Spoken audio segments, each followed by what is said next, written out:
Apa yang kalian pikirkan ketika mendengar kata liberal atau liberalisme? Apa itu kebebasan, kesempatan, teori, atau hal lain? Terdapat 4 sudut pandang teoritis dalam studi hubungan internasional, yaitu liberalisme, realisme, masyarakat internasional, dan ekonomi politik internasional. Salah satu perspektif yang dianggap paling survive dan dominan dalam studi hubungan internasional adalah perspektif liberalisme. Lalu, apa itu liberalisme? Mengapa kaum liberal bisa sangat optimis? Dan mengapa mereka bisa melihat dunia dengan damai? Untuk mengetahui semua itu, kita kembali di masa para raja dan ratu masih memiliki kekuasaan absolut mereka. Ketika Eropa masih dikuasai oleh gereja dan tidak ada satupun yang bisa menentang kekuasaan gereja. Ketika tanah rumah kita bukan milik kita. Tetapi, kemudian datanglah dua filsuf Inggris, Thomas Hobbes dan John Locke. Hobbes memperkenalkan gagasan bahwa orang melepaskan hak alamiah untuk kebebasan dengan imbalan keamanan dan perlindungan. Meskipun demikian, baginya tak seorang pun memiliki hak dan kewajiban yang alami terhadap orang lain. Dan satu-satunya kewajiban adalah memenuhi kebutuhan dirinya sendiri. Pandangan inilah yang kemudian menjadi ciri dasar dari liberalisme. Sedangkan John Locke berpendapat bahwa setiap orang memiliki hak alami untuk kebebasan hidup dan harta benda yang merupakan hak yang tidak boleh dilanggar pemerintah berdasarkan kontrak sosial. Dari sana, John Locke pun sering dianggap sebagai pendiri dari liberalisme. John Locke berpendapat bahwa lingkungan alami pada dasarnya adalah suatu keadaan yang luas dan diliputi oleh suasana kedamaian. Pandangan ini bertolak belakang dengan Hobbes, di mana ia beranggapan bahwa lingkungan alami sama dengan keadaan perang. Oleh karena itu, menurut John Locke, jika ada negara, maka sistem legal pun diperlukan. Itu berarti terdapat orang-orang yang memaksakan kehendaknya atau menambah hak alaminya dan berusaha merampas hak hidup orang lain. Buku The Wealth of Nations karya Adam Smith menjadi salah satu penanda berkembangnya liberalisme. Buku ini berisi gagasan-gagasan pokok yang menjadi dasar bagi kaum liberal di bidang ekonomi. Gagasan itu lazim dirumuskan dengan laissez-faire, laissez-passer.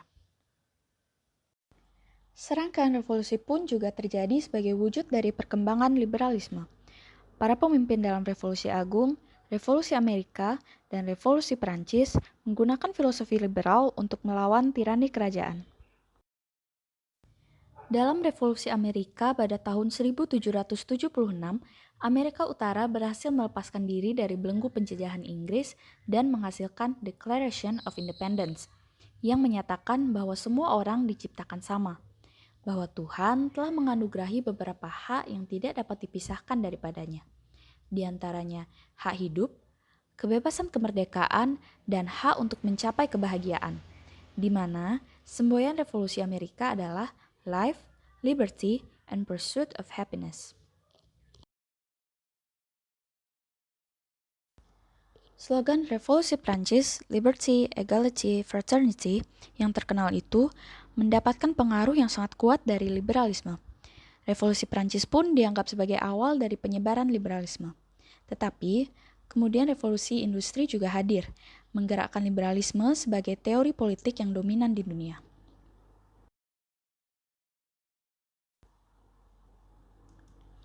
Berkembangnya liberalisme membuat tokoh-tokoh liberal pun bermunculan. Salah satu tokoh pendukung pandangan liberalisme adalah Presiden Amerika Serikat Woodrow Wilson.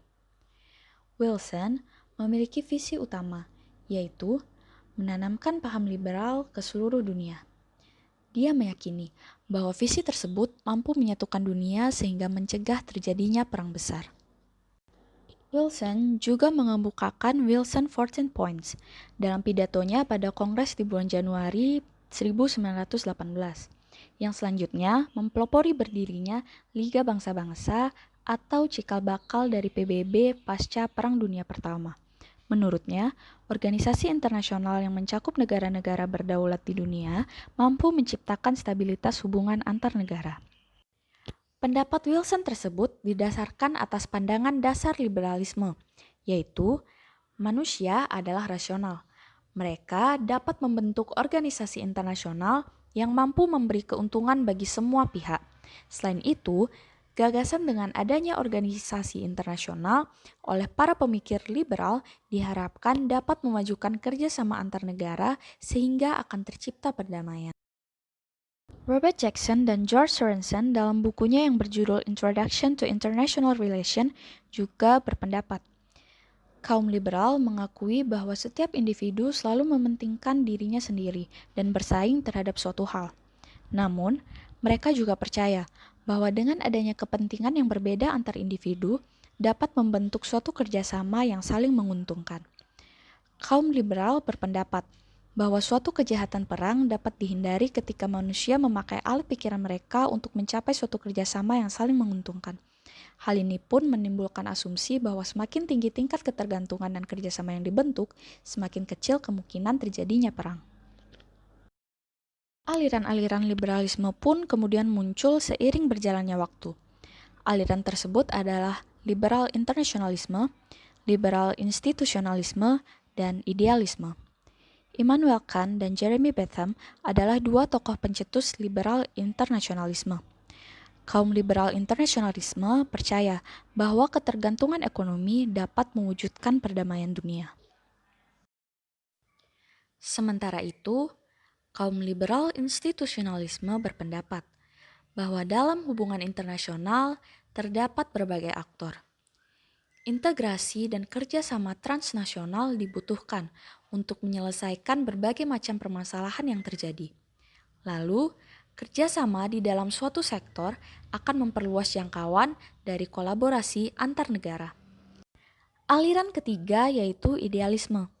Aliran ini beranggapan bahwa pemerintahan internasional harus menggunakan prosedur yang sama dengan pemerintahan nasional, serta perdamaian harus dibangun melalui collective security daripada collective defense. Hobson, yang merupakan salah satu penganut paham ini, berpendapat bahwa penyebab utama timbulnya konflik dalam politik dan hubungan internasional adalah imperialisme. Karena kompetisi antar kapitalis yang berusaha untuk mendapatkan keuntungan dan kekuasaan yang sebesar-besarnya di negara berkembang, dan berujung pada perang untuk memperebutkan kekuasaan tersebut. Liberalisme adalah pandangan dunia yang didasarkan pada kebebasan dan kesetaraan. Kebebasan berbicara, kebebasan pers, kebebasan beragama, pasar bebas, hak-hak sipil, masyarakat demokratis, pemerintahan sekuler, kesetaraan gender, kerjasama internasional adalah semua ide yang dianut oleh liberalisme. Karena itu, kaum liberal menghargai perdagangan bebas, persaingan terbuka, dan kebebasan berekspresi. Bisa dikatakan liberalisme adalah kebebasan.